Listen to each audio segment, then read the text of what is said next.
Olá pessoal, tudo bem? Inaugurando hoje aqui então o nosso canal de vídeos e entrevistas.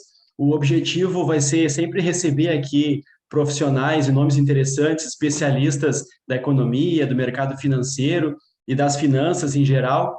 E a ideia também é não só nesses temas, é também receber pessoas para falar sobre empreendedorismo, negócios, comportamento, cultura e muito mais.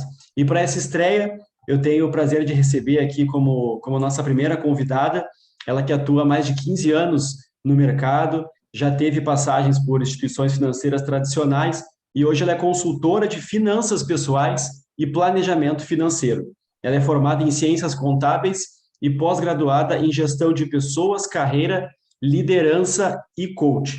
E além disso, hoje ela mantém lá no Instagram a página que é o @organizando tuas finanças. E aí, mais adiante, a gente vai entender exatamente, saber tudo sobre o trabalho e a atuação dela. Então, hoje, claro, a gente vai começar com finanças pessoais e a gente vai conversar com a Josiane Nunes. Seja muito bem-vinda aí, Josi. Obrigada, Gabriel. Agradeço o convite. Para mim é um prazer estar aqui estreando no teu canal. E o intuito, na verdade, é compartilhar, né, um pouco do conhecimento e de tudo da experiência que eu adquiri aí nesses anos, né, de vivência nas finanças. Maravilha, essa é a ideia. Então, para começar, eu queria primeiro que tu explicasse um pouco mais sobre a tua atuação, os teus atendimentos, um pouco da tua trajetória também, se tu quiser, e sobre o teu trabalho nas redes sociais, mas se quiser começar primeiro pela tua atuação com os teus clientes, só para o pessoal entender e conhecer o teu trabalho aí, primeiramente. Uhum. Então, eu trabalhei sempre na área financeira, trabalhei por muitos anos em instituição financeira também, e, na verdade, a ideia de montar um canal, né, montar uma página na internet é com o intuito de compartilhar o conhecimento, mas também trabalhar com um propósito, né, Gabriel? Porque a gente sabe que hoje muito se fala em educação financeira, mas os números eles mostram que os brasileiros ainda têm uma certa dificuldade, não conseguem colocar tudo isso que é falado, que é ouvido em prática, né? Tanto que os números nos mostram aí que 76% do povo brasileiro ainda está endividado, né? Então, na verdade, o meu trabalho é disseminar esse conhecimento, poder auxiliar as pessoas, os clientes que me procuram de forma bem prática, né? Então, assim, ele vem até mim, a gente vai conversar sobre a situação dele, é algo bem personalizado, porque cada pessoa tem, né, enfim, o seu tipo de problema ali nas finanças, e aí, em cima daquilo ali, a gente vai montar algum plano, alguma estratégia para conseguir auxiliar, né? Então, o intuito do meu trabalho, na verdade, é bem esse, é pegar a pessoa pela mão, assim, e auxiliar ela nessa... Muitas pessoas, elas não sabem por onde começar, né? Então, nesse início, digamos. Perfeito. Exatamente isso que eu ia te perguntar agora para começar, como é que tu faz esse diagnóstico, né, com os clientes, como é que tu identifica exatamente o que eles precisam, se isso parte mais deles, ou se o cliente vem assim, eu quero me organizar de tal e tal maneira, ou se para atingir objetivo X, ou se eles vêm assim, tô perdido, e aí tu pega e traça um plano ali, uma coisa mais pré-estabelecida para eles. Na verdade, a maioria, Gabriel, assim, trabalha para pagar contas, né? A maioria dos clientes que eu peguei, assim, são clientes com esse perfil. Trabalham para pagar as contas, alguns conseguem tirar umas férias, outros depende, né? Então, assim, é um perfil bem comprometido, digamos. Eu percebo assim que as pessoas elas não têm noção muito da sua situação real financeira, né? Não têm objetivos, muitos nem sabem como traçar, como que eu vou traçar um objetivo se não sobra nem para praticamente às vezes pagar as minhas contas do final do mês, né? Então é um panorama assim bem difícil nesse início. Realmente a pessoa chega sem saber por onde começar, se eu pago cartão, se eu pago empréstimo, se eu gasto com o meu lazer, né? Então, assim, é bem complexo, assim, é muita coisa, é muita informação, e a pessoa chega bem perdida mesmo, não tem noção de por onde começar. E aí, quando o cliente chega para ti assim, ah, eu tô aqui, tô com dívida, quero me organizar, quero dar meus primeiros passos, quais seriam os primeiros passos que tu indica, então, assim, quais são as principais dicas para a pessoa sentar, botar a bola no chão e tá, a partir daqui que eu vou me organizar agora. Qual é o passo número um? Sim. A primeira coisa, assim, né, Gabriel, a parte financeira, ela está muito ligada ao comportamento também, né? A gente sabe que uma pessoa que ela está emocionalmente abalada ou com alguns problemas, a vida financeira também vai ser atingida por isso, né? Então a gente tem uma conversa sobre esse lado, né? A primeira coisa que eu trago assim é um pouco dessa parte emocional, a relação que pode existir, né, entre as finanças e a parte emocional. Mas o primeiro passo na prática, a pessoa ela precisa ter consciência, né? Ela precisa reconhecer que precisa fazer algo para mudar. Então, a primeira coisa é reconhecer. E a segunda é traçar ali aquela coisa bem manual mesmo. Vamos listar os teus gastos. Porque assim, eu já atendi, por exemplo, só para te ter uma ideia, empreendedores com faturamento alto na sua empresa. E aí, quando eu pergunto, tu tem noção dos teus custos? A pessoa começa a falar de cabeça, mas ela não me apresentou nada. Ou seja, ela não tinha nada certo, né? Nada assim que a gente pudesse olhar e ver, nossa, esses são os custos, esse é o lucro que a pessoa tem. E aí eu fico pensando, né? A pessoa ela tem isso sendo empreendedor, tu imagina a pessoa física. Sim. Então as pessoas, os clientes chegam assim, eu tenho isso para pagar, eu tenho aquilo, mas nunca parou para listar os seus gastos e ter a noção real. Então é isso que a gente faz, né? A gente, primeira coisa assim, é sentar, vamos ver na ponta do lápis, que nem eu digo, né? E ali muitos se surpreendem, porque eles colocam quanto ganha e os gastos. E eles não, a maioria não tem noção de quanto gastava, de quanto sobrava, né? Então, assim, o primeiro passo, ele parece simples, mas ele é muito importante e a maioria das pessoas não fazem. Porque acham que Acaba, na cabeça conseguem controlar, né? acaba vivendo um dia de cada vez ali, que ele vendeu almoço para comprar janta e nunca fez nunca traçou um exatamente como é que tá o mês ali, o que que entra, o que que sai, né? O famoso gastar mais do que ganhar, né? Acho que esse Ex é um dos exatamente. principais problemas. Tu falou Exato. ali sobre atender empreendedores, e eu vi um vídeo teu até que tu comentou, tu respondeu uma dúvida de uma seguidora a respeito de precificação de produtos. Ela disse que ela tinha um negócio e não sabia como precificar, daí tu fez um vídeo ali dando algumas dicas. Tu também daí atende, tipo, empreendedores, pessoas que têm negócios e querem algum auxílio nessa área também do seu negócio ou foca mais na área pessoal? Uhum. Hoje o meu foco ele é na pessoa física mesmo, mas eu tenho um trabalho que eu faço com um grupo que o nome é Entre Elas, que a gente Hum, proporciona mentorias gratuitas, né? Inclusive agora a gente está fechando uma turma que vai começar já nesse mês de maio, e ali tem para empreendedores, né? Então eu trago ali nesse grupo essa parte de finanças para empreendedoras, né? que legal. Como começar, como se organizar, e tem uma mentoria específica para precificação. Que isso a gente vê que é uma dificuldade que as pessoas que estão iniciando têm, né? Então eu tenho mentoria para ensinar também na prática a precificar. Mas o meu foco mesmo é pessoa física, enfim, essa parte de organização física mesmo. Bacana. E como tu falou, né? De repente a pessoa tem ali um negócio também, não se organiza na empresa. Imagina como as pessoas são na parte física, né? E não deixa de ser ali uma mini empresa, né? A tua vida. Tu tem teus gastos, teus custos. Exatamente.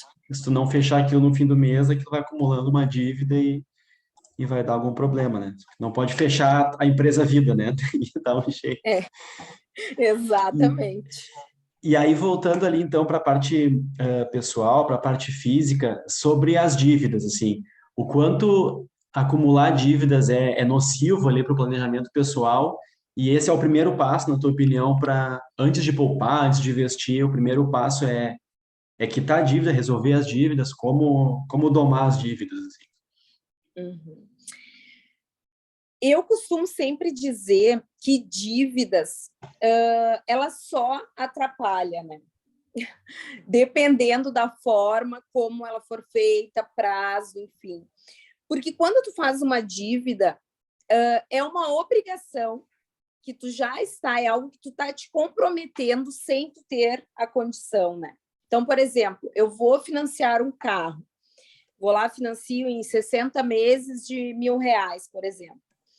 Hoje, a minha situação, a parcela cabe no meu bolso, né? Mas eu estou contraindo uma obrigação de 60 meses para pagar aquilo, né? Sim. Então, assim, isso, se tudo correr bem, né? Se tu não tiver outros gastos, se tu não perder o teu emprego, ok, vamos dizer que vai dar certo, né? Mas a gente teve aí uma pandemia, a gente viu muitas pessoas se perderam emprego, ficaram endividadas justamente por fechar os seus negócios, né? Então, a dívida, eu acho que ela só atrapalha se não houver um planejamento. Então, assim, claro que a gente sempre tem que analisar, né? Por exemplo, uma pessoa que ela precisa de um carro para trabalho, né? O carro, a gente costuma dizer que ele é um passivo, mas nesse caso ele é um ativo, porque a pessoa vai utilizar para gerar renda, né? Então, cada caso ele vai ser analisado individualmente, de acordo com a necessidade do cliente, né? Mas dívida em si, se não for algo planejado ou para investimento, enfim, eu acho que ela só atrapalha realmente a vida das pessoas, né? Sim, e independente assim de dívidas de apartamento ou de um carro, se a pessoa financiou um bem, assim, se ela já tem uma dívida, né? Digamos que ela chega até ti, eu tenho ali R$ 10.000 no cartão de crédito, por exemplo, e eu preciso resolver isso. Tu aconselha primeiro que a pessoa se livre dessas dívidas, gere uma porcentagem da renda para ir abater nessa dívida e depois ela começa a se organizar para poupar ou depois para investir, ou tu acha que a pessoa já pode ir jogando com as duas coisas, ou se ela fizer isso, vai acabar se atrapalhando? Tu aconselha que a pessoa primeiro se livre de tudo, zere, e depois comece a organizar, ou já tem que se organizar para ontem? A primeira coisa que a pessoa ela tem que... A gente vai equilibrar. Vamos ver, então, assim, a primeira coisa que a gente vai fazer é ver qual é a real situação, se sobra alguma coisa daquele orçamento no mês. Do que sobrar, a gente vai traçar um planejamento para quitar a dívida. Aí a gente tem várias estratégias dentro. Por exemplo, uma pessoa que ela está devendo no cartão. É só o cartão de crédito que ela tem? Porque geralmente não é, né? Quem deve o cartão já está utilizando o limite do cheque especial, já deve para um amigo, para o pai ou para a mãe que pediu um dinheiro emprestado, né? Então, geralmente, a gente vê que nunca é só o cartão de crédito. Pode acontecer, claro, existem as exceções, mas geralmente a pessoa ela chega assim, cartão de crédito, limite do cheque especial, isto é fato, até porque pega de um para liquidar o outro e vai se virando como pode no mês, né? Mas o que eu sempre aconselho é que a gente trace um plano para quitar a dívida. E aí entra também a questão da reserva de emergência, né? A pessoa já tem uma reserva de emergência porque isso seria a primeira coisa que eu aconselho a pessoa depois de eliminar as dívidas. Então, a gente vai ver, né, Gabriel, assim, sobrou quanto sobrou, a gente conseguiu uma renegociação boa no cartão de crédito, porque aí eu também ajudo ela, assim, a entrar em contato com a instituição, tentar renegociar aquela dívida, quanto que ela consegue, né?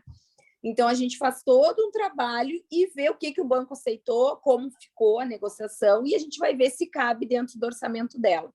Se deu certo, do que sobrar ali, a gente vai pegar uma parte e quitar essa dívida mensalmente, ou se der à vista, e outra parte a gente vai direcionar. Tem casos que realmente as pessoas estão tão endividadas que não dá para guardar, não dá para começar a investir, né? Ou é um valor muito pequeno, que às vezes não vale a pena. Vale a pena tu jogar para eliminar a dívida em função de juros, enfim. Então, isso também é uma coisa que vai depender bem do tipo de dívida, do prazo, se está um longo prazo, se é uma dívida que é muito alta, quanto ela ganha, quanto vai sobrar, então depende de várias coisas, assim. mas é possível. Tem casos que a gente consegue liquidar a dívida e direcionar já uma parte para a reserva de emergência, e tem outros casos que a gente já atua direto na dívida para liquidar de uma vez e aí depois, um segundo momento, começar a investir a reserva para guardar mesmo. Perfeito. E geralmente as pessoas conseguem uma boa condição, assim, quando vão renegociar, né, com uma instituição ou com um banco, é possível, né, conseguir uma boa condição, né? É possível e eu sempre, o que eu sempre oriento é que a pessoa consiga acumular um valor, porque aí ela tem um poder de barganha maior, né? Sim, Olha, eu tenho X, é o que eu posso, vamos, tá bom? E aí os bancos querem receber, né? claro. Então acaba sendo uma negociação boa para ambos os lados, né? Tanto para a instituição quanto para o cliente. E essa reserva de emergência, assim, tu aconselha que a pessoa tenha, que ela direcione o X% da renda, né? Zerou ali a dívida, né? Direcione X% da renda para ir construindo essa reserva de emergência. E o que é considerada a reserva de emergência? Tem gente que fala 3 salários mínimos, né? Por 3 salários do mês, por exemplo, né? Minha Uhum, reserva é 3 salários. É mais ou menos por aí que tu joga? Tem alguma porcentagem de acordo com a renda ou com as posses da pessoa? uhum. O que a gente aconselha da reserva, assim, também tem muitas coisas, tá? Mas geralmente são 6 meses. 6 meses. E a reserva ela é justamente para um momento como a pandemia, né? Muitas pessoas perderam emprego, como o nome já diz, uma emergência, algo que a pessoa não está esperando, ela não está contando com um evento na vida dela, mas surgiu e ela tem essa reserva de emergência. O ideal é que seja uma reserva de 6 meses do custo mensal da pessoa. Então, por exemplo, eu ganho R$ 1.000, a minha reserva ela tem que ter R$ 6.000. Algumas profissões, né, que a gente sabe, por exemplo, que tem uma certa estabilidade, enfim, a gente pode fazer daí 3 meses, né, uma reserva de 3 meses. Mas o ideal é que seja de 6 meses. Bacana. E aí a pessoa que já conseguiu zerar ali vai começar a fazer aquela poupança, aquela pergunta, poupar antes de gastar ou poupar o que sobra depois do mês? O povo já sai gastando, né? Sim, Mas assim, ó, eu sempre aconselho os meus clientes, recebeu, separa o valor que tu vai investir ou para tua reserva, se tu ainda está formando, porque tem um estudo que comprova que 20% dos nossos gastos vão para os ralos financeiros, né? O que é? Josi, o que são ralos financeiros, né? É aquele dinheiro assim, eu estou com R$ 100 na minha carteira, eu vou ali, eu troquei, eu dei 10 para o flanelinha, eu tomei um café ali na esquina, eu comprei uma bolacha para levar para minha filha. Sabe esses gastinhos pequenos que tu não percebe, mas quando tu olha para tua carteira, nossa, eu tinha R$ 100 e não tenho mais, aonde eu gastei? Então, isso a gente chama de ralos financeiros, é aquele gasto que tu vai deixando, deixando, e quando tu vê, tu gastou um monte e não sabe aonde, né? Então, tu vê 20%, o estudo diz, o percentual de 20%. E aí a gente indica que, no mínimo, tu pegue 10%. Então, a técnica, a tática é recebi, separa os teus 10%, e aí sim, depois tu vai fazer o resto, vai pagar tuas contas, né? Porque aí tu vai utilizar o que tu tem para os ralos financeiros, né? E o teu investimento, enfim, ali ele já está garantido naquele mês. a Então, eu primeira aconselho sempre conta, que separe primeiro, pague-se primeiro, né? isso, Separe o investimento, e depois faz o resto. a primeira conta é a gente mesmo, né? A gente se paga, Isso, depois vai pagando os isso outros mesmo. boletos. Isso dos Exatamente. R$ 100, né? Quando a gente tem R$ 100 na carteira, ele dura X. Se a gente troca por 50, ele vai mais rápido. Se ele vira outras de 10, ele vai mais rápido. É impressionante, né? Quanto menor, mais rápido ele vai. Exatamente. E é bem assim, né? A gente sabe, assim, na prática, a gente vive isso, né? Então, para quem não tem uma organização, um planejamento, isso agrava ainda mais, né? Porque a pessoa, enquanto tem, ela vai gastando, quando vê, gastou e não sabe aonde foi. Outra coisa, tu recomenda ter uma conta separada para fazer essa poupança, além daquela que a pessoa usa no dia a dia para receber o salário, para pagar ali as contas do restaurante, o cartão, a gasolina, ou a pessoa acumula, ela parte do princípio que não, esse aqui eu vou guardar nessa conta e vou gastar o restante, ou tu recomenda que a pessoa tenha uma conta separada para fazer esse acúmulo? Na verdade, assim, a reserva, a gente sempre aconselha que coloque, né, numa aplicação de renda fixa e que tenha uma liquidez, né? Porque a reserva é aquele dinheiro que, quando ela precisar, ela tem que ter um acesso rápido, acesso fácil. Então, assim, reserva de emergência também não é um dinheiro que a pessoa possa esperar grande rentabilidade, né? Porque não é o foco, não é o objetivo, né? Não é que aquele dinheiro venha a render muito, enfim. E sim, é um dinheiro que tem, assim, uma certa rentabilidade, mas que ela tem um acesso, uma liquidez. Então, se for uma reserva de emergência, que ela faça uma aplicação, até um percentual, digamos, daquilo ali pode ficar numa poupança, inclusive, né? Tem pessoas que preferem, mas um percentual pequeno para uma emergência mesmo, porque a poupança a gente sabe que até fim de semana, se tu precisa, tu consegue, às vezes, baixar para conta. Uhum. Dependendo da aplicação, às vezes o banco não permite, enfim, né? Então, um valor pequeno até pode estar na poupança, assim, para uma emergência de fim de semana até, né? Mas que seja uma conta separada, porque na mesma conta salário ali, na mesma conta corrente, não dá certo. O cérebro está sempre recebendo a mensagem: tem dinheiro na conta, tem Sim, dinheiro na conta, né? aquele E aí ralo não está dá sempre certo. aberto. É, é E bem sobre aquilo que os os... olhos não veem, o coração não sente, Sim, né? o bolso não pode ver. Sobre Exatamente. os gastos do dia a dia, assim, quando a pessoa vai fazer compras, ou vai comprar alguma coisa que ela deseja, que não sejam aqueles gastos com alimentação, e as contas, enfim, as coisas do consumo, assim, do dia a dia, a tua sugestão é que a pessoa pague à vista, depende do valor, que a pessoa parcele, ou que ela junte primeiro para depois comprar uma coisa que ela deseja? Como é que tu aconselha teus clientes nesse sentido? Assim, a gente sabe que o cartão de crédito, as pessoas acham que o cartão de crédito é vilão, né? Mas, na verdade, não. A gente sabe que o cartão de crédito também tem muitos benefícios para quem sabe usar ele com uma estratégia, consciência, né? Mas, assim, se for um supérfluo, eu sempre aconselho, porque é supérfluo, então, assim, não é uma necessidade, não é aquela urgência que eu preciso, por exemplo, comprar uma bolsa hoje, né?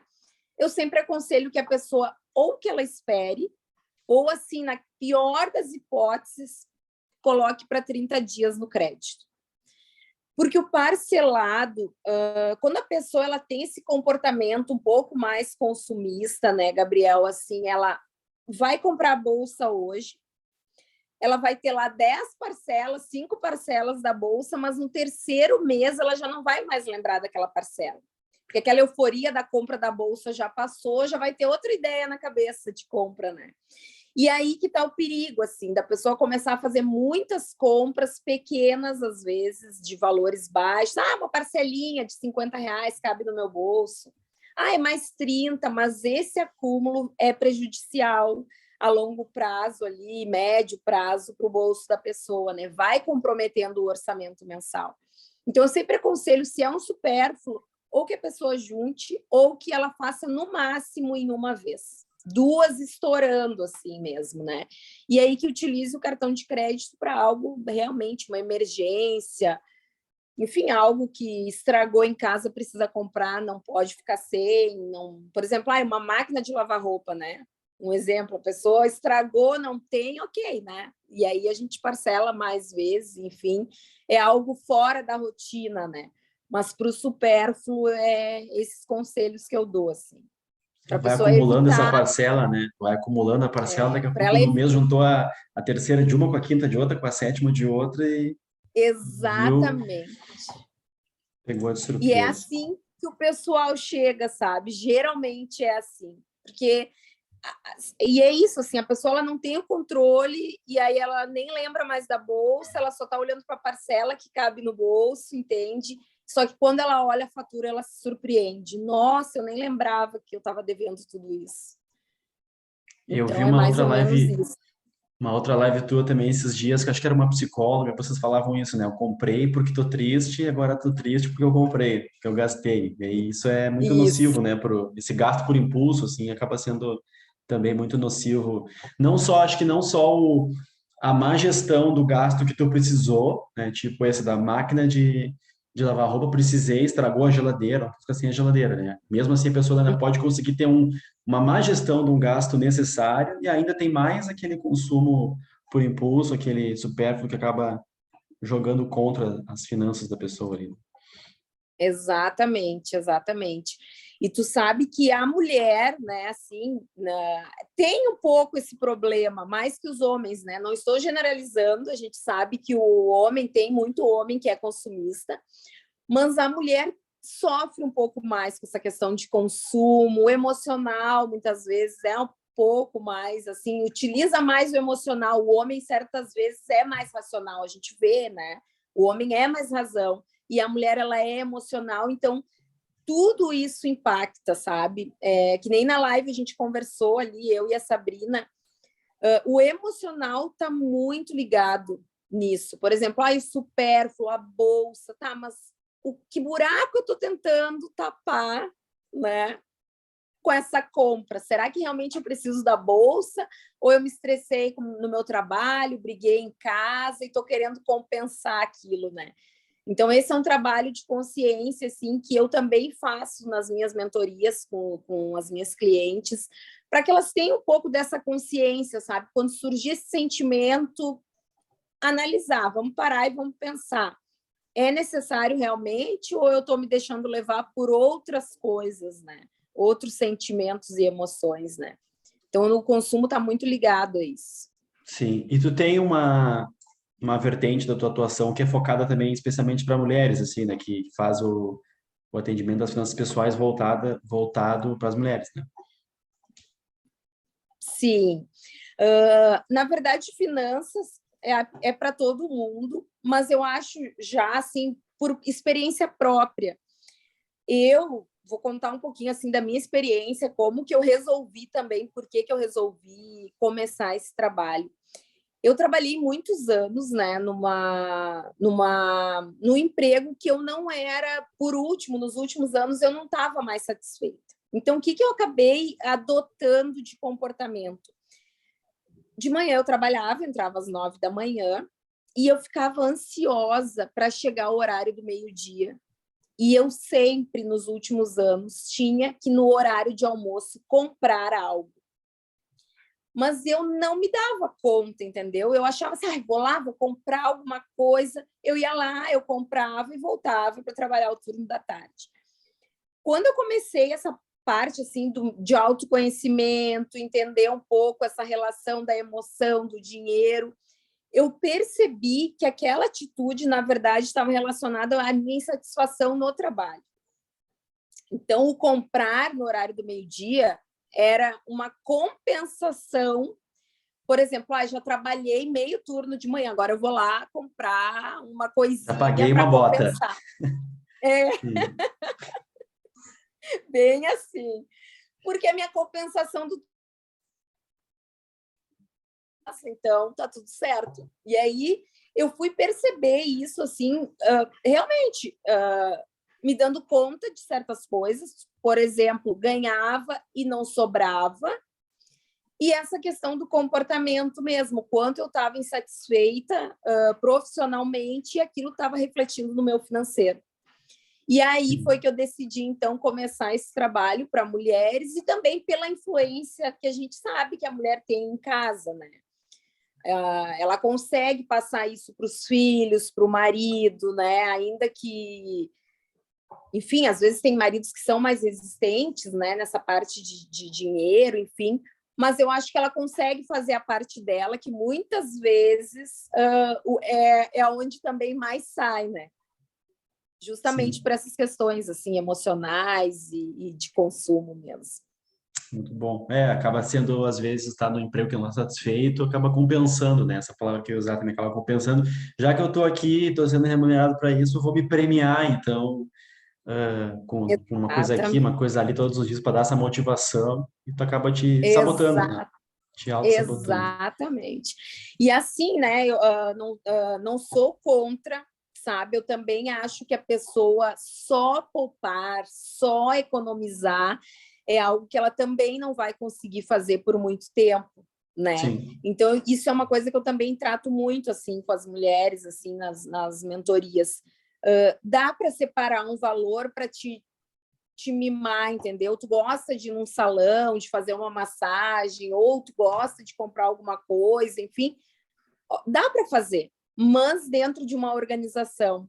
Então, assim, não sou aquele tipo de pessoa, ai, não gasta mais, acabou tua vida, agora tu vai viver para juntar dinheiro e não, né? A pessoa também precisa viver, né? E eu acho que essas coisas também dão prazer, mas com equilíbrio, com planejamento, e aí tá tudo certo. Ele falou dos casais, assim, finanças pessoais para os casais, né? Quais são os principais fundamentos, assim, como é que o casal tem que se comportar, tanto para se organizar no dia a dia, né, juntos, os gastos do dia a dia, que são duas pessoas, e aí tu compõe uma família, vão ser mais pessoas, quanto para realizar os sonhos juntos, né? Os casais gostam muito de viajar junto, construir uma coisa juntos, daqui a pouco ir em busca de um imóvel juntos, né? Como é que tu orienta, assim, os casais ou o representante do casal que te procura tanto para organizar o dia a dia, quanto para ir em busca dos sonhos conjuntos. Hoje a gente sabe, né, os números dizem, né, que 57% dos casais se separam por problemas financeiros. Olha aí. Então, o que a gente identifica, né? Que os casais, Gabriel, não conversam sobre dinheiro. Eles conversam sobre dívidas, sobre Uhum. contas. Eu devo isso, eu tenho que pagar aquilo, eu estou com esse problema, né? Depois que a situação já está formada, né? Que o problema, enfim, já está. E aí surgem as brigas, surgem as acusações. Falta, eu acho, um pouco de autorresponsabilidade da parte de cada um assumir, né? Então, essas são as orientações e as dicas que eu sempre dou para os casais ou para as mulheres que são casadas, que chegam na minha mentoria, assim. O casal, ele precisa conversar sobre dinheiro. E não é conversar sobre contas, isso também, né? O casal precisa conversar sobre as contas. Mas um casal, para eles terem projetos juntos, um, no mínimo, tem que ter noção do quanto o outro ganha, quanto que o outro dá renda, o líquido, sabe? Essas coisas. Ai, parece uma bobagem. Ai, Josi, mas saber quanto meu marido ganha. Mas a gente tem muito casal que não conversa sobre isso. São dívidas, são contas compartilhadas. Ah, eu pago isso, tu paga aquilo, e cada um paga a sua parte, mas o que sobra do resto, um não sabe do outro. Tem uma propaganda, eu acho muito interessante, assim, de um banco que ele entrevista pessoas famosas. E o título da propaganda é Vamos Falar sobre Dinheiro? E tem um casal super famoso, assim, que é entrevistado nesse banco, enfim. E a pessoa pergunta, vocês conversam sobre dinheiro? E os dois respondem, sim, nós conversamos. E a mulher diz assim, a gente conversa, mas ele tem as coisas dele, o trabalho dele, e eu tenho o meu. E aí o marido disse assim, conversamos, mas ela tem a conta dela e eu nem sei quanto ela ganha. E ela não precisa me dizer quanto ela gasta. E aí a própria repórter falou, não, mas aí isso não é conversar sobre dinheiro, né? Então, isso acontece muito. Cada um com a sua conta, cada um tem o seu ganho, e aí vamos compartilhar os gastos, né? Mas não tem essa coisa de conversar, de projetar, de saber quanto o outro ganha, enfim, o que dá para fazer, né? Existe ainda muito esse mito, assim. Eu percebo muito nas mulheres uma certa insegurança também, no sentido... Por exemplo, eu tenho conhecidas que acham que precisam trabalhar porque Deus o livre se um dia o meu marido me larga, sabe? A força dela é para aquilo, assim, vou trabalhar porque Deus o livre. E não porque, olha, eu quero alcançar o meu propósito, eu também estou trabalhando porque é algo que me dá prazer, né? Então a gente vê muitos ruídos no relacionamento de casais que envolvem muitas coisas e acaba impactando, né, na parte financeira, assim. Então, eu acho que o casal ele tem que conversar, não só sobre contas, mas também ser aberto, né, sobre as finanças em geral. Pode sim, cada um quer ter a sua conta, pode ter, não tem problema, eu não vejo problema nisso, mas eu acho que o outro, no mínimo, tem que estar ciente, né? Para que a relação seja uma relação tranquila e que os dois consigam planejar e projetar e realizar essas coisas em conjunto, né? E para a família, enfim, às vezes tem filhos, fazer projetos para os filhos também, né? Então, eu acho importante que essa comunicação seja bem aberta, assim. Para não começar a conversar na hora que dá o problema só, né? Ah, agora a gente está aqui, olha a situação que a gente chegou, estamos endividados, e aí vão até descobrir agora quanto que cada um ganha para ver como é que a gente vai resolver, aí é difícil, né? E eu acho que Isso. isso que tu disse lá no meio da tua explicação sobre falar sobre dinheiro, né? As pessoas, no modo geral, né, elas demonizam muito o dinheiro, né? A gente não fala sobre dinheiro e é vergonha tu ter um dinheiro, tu não fala, ninguém fala quanto ganha, e a gente lê nos Isso. livros e tal bastante sobre os grandes investidores que eles não têm vergonha de falar sobre dinheiro. Eles falam quanto que ganha, quanto que investiu ali, quanto que investiu aqui, e essas coisas são abertas, né? E geralmente essas Isso. pessoas que não têm apego assim com esses mistérios do dinheiro acabam prosperando mais porque eles têm mais possibilidades, aberturas para jogar com dinheiro. É, exatamente. Isso é, na verdade, eu acho que vem um pouco da criação também, né? O nosso comportamento diz muito da maneira, né? Eu acho que a nossa geração, os nossos filhos, vão ser mais abertos para esse assunto do que a gente foi, né? Os nossos pais com a gente, né? Eu vejo que na época que eu fui criada, assim, eu não lembro quando eu era pequena ou adolescente de ouvir falar assim, de ver os meus pais conversando sobre projetos, né, planejando coisas, eu não lembro. E nem conversar comigo, olha, minha filha, se tu puder, desde quando tu começar a trabalhar, ou eu já faço para ti uma poupança, alguma, né? Não existia isso. Então, é aquele mito, realmente, como tu disse. As pessoas elas têm uma facilidade de dizer: meu Deus, Gabriel, eu tô endividada, tô cheia de conta para pagar. Essa miséria, assim, a pessoa tem facilidade de falar, né? Agora, Gabriel, tô ganhando 10 mil, 15 mil Sim. por mês, olha. Ah, não, Deus o livre, Gabriel vai botar olho grande, não vou nem falar, vou ficar bem quietinha, né? Então, acho que tudo isso realmente vem dos mitos, assim, daquelas crenças limitantes que talvez que a gente adquiriu realmente ou que foi nos passado quando a gente era criança mesmo, né? Mas E é aí, bem como tu falou, assim.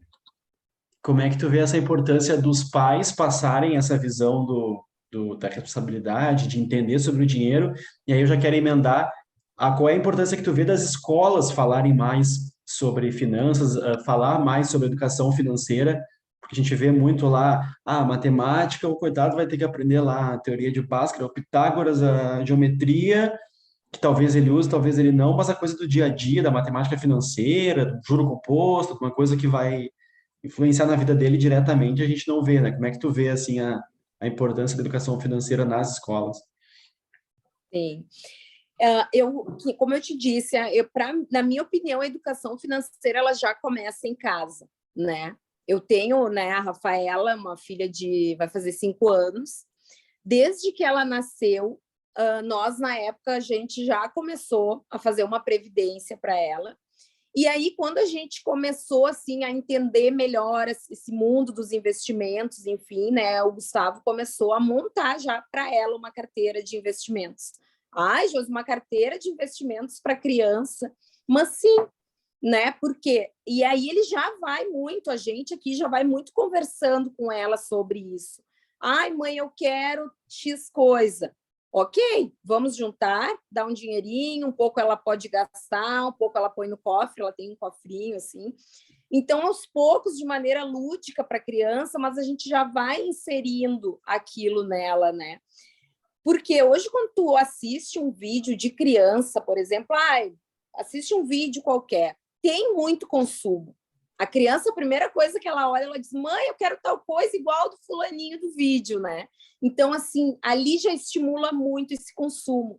E se esse outro lado não for trabalhado, a criança acaba crescendo nesse desequilíbrio mesmo, né? Às vezes não vê um exemplo em casa, enfim. Então, ela já vai crescendo com aquela ideia do consumo desenfreado, do que o dinheiro é para gastar, né, sem ter essa consciência do planejamento. Então, eu acho que isso começa em casa.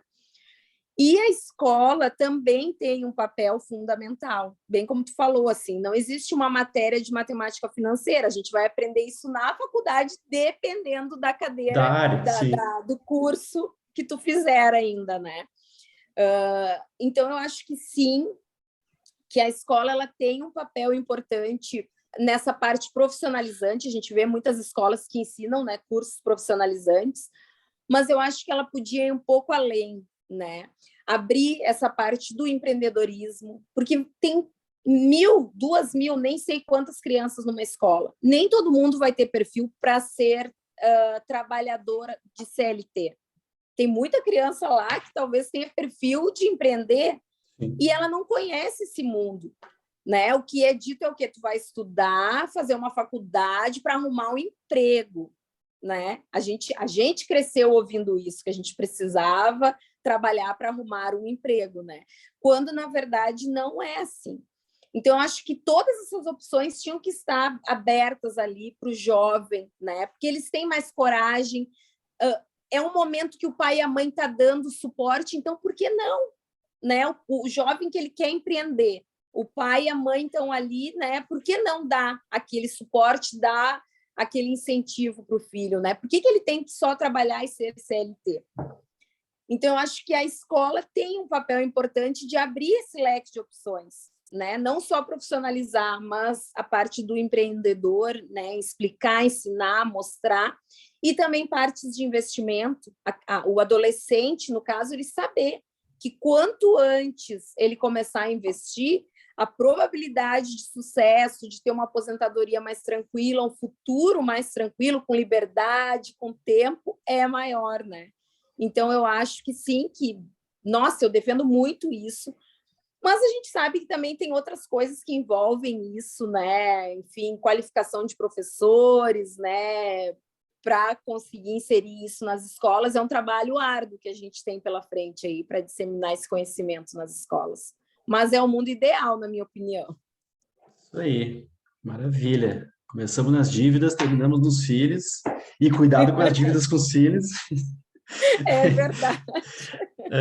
Mas, Josi, perfeito, queria te agradecer pela conversa, acho que o bate-papo foi ótimo. Eu quero deixar aberto para ti, se tu quiser colocar mais alguma coisa aí, deixar mais algum recado que tu acha importante, e que tu deixa aí de novo tuas redes sociais, a tua arroba lá no Instagram, para o pessoal conhecer teu trabalho ali e também a tua página. Tá bom. Eu quero te agradecer pelo convite, foi muito bom, muito legal estar aqui. Eu acho que quanto mais a gente conseguir falar e disseminar esse conhecimento, é muito importante, então eu agradeço a oportunidade, estou abrir o canal para eu poder estar aqui. E quem quiser me seguir ou acompanhar o meu trabalho, então é no @organizando tuas finanças. Quem tiver alguma dúvida, enfim, pode entrar em contato comigo por lá. E se eu pudesse deixar uma dica, assim, é essa, né? Antes de gastos, enfim, planeje, pense realmente nessa necessidade, quanto é necessário, antes de fazer qualquer coisa por impulso que venha causar algum problema ou trazer algum arrependimento depois. Eu acho que isso é o principal. Então, tá beleza. Te agradeço também aí pela presença, pela participação. Parabéns pelo trabalho e muito obrigado pela conversa aí. Um abração para ti e para toda a família. Um abraço, obrigada. E